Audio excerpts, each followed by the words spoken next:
C'est une victoire de plus pour l'armée malienne.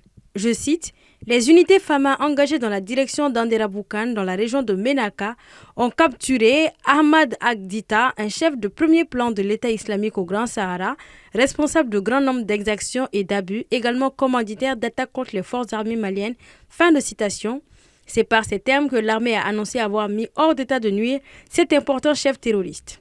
Ahmad Agdita aurait occupé une position importante au sein de la structure de l'EIGS, jouant un rôle clé de coordination entre les hauts dirigeants de l'organisation.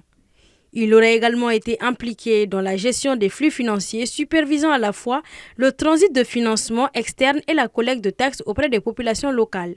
Ces ressources étaient utilisées pour financer les activités de l'EIGS dans la région, notamment ses opérations militaires et logistiques.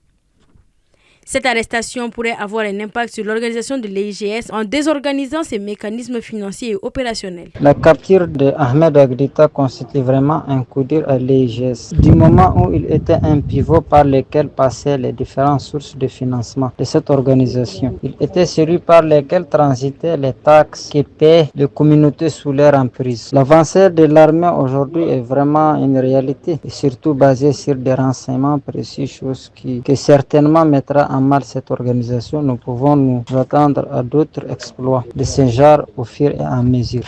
Lors de l'opération qui s'est déroulée dans le secteur de Tagadeyat, près d'Andera Boukan, les femmes ont également neutralisé plusieurs combattants et saisi un arsenal militaire comprenant des agents explosifs improvisés. Des frappes aériennes de l'armée ont aussi détruit un regroupement terroriste dans l'est de Djabali, dans le secteur de Nampala.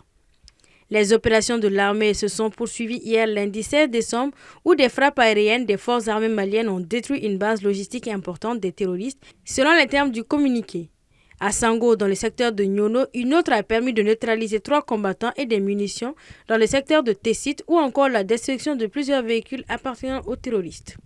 La capture d'Ahmad Agdita pourrait également offrir des opportunités pour le renseignement malien, notamment en matière d'identification des réseaux de financement internationaux et de localisation des bases de l'EIGS.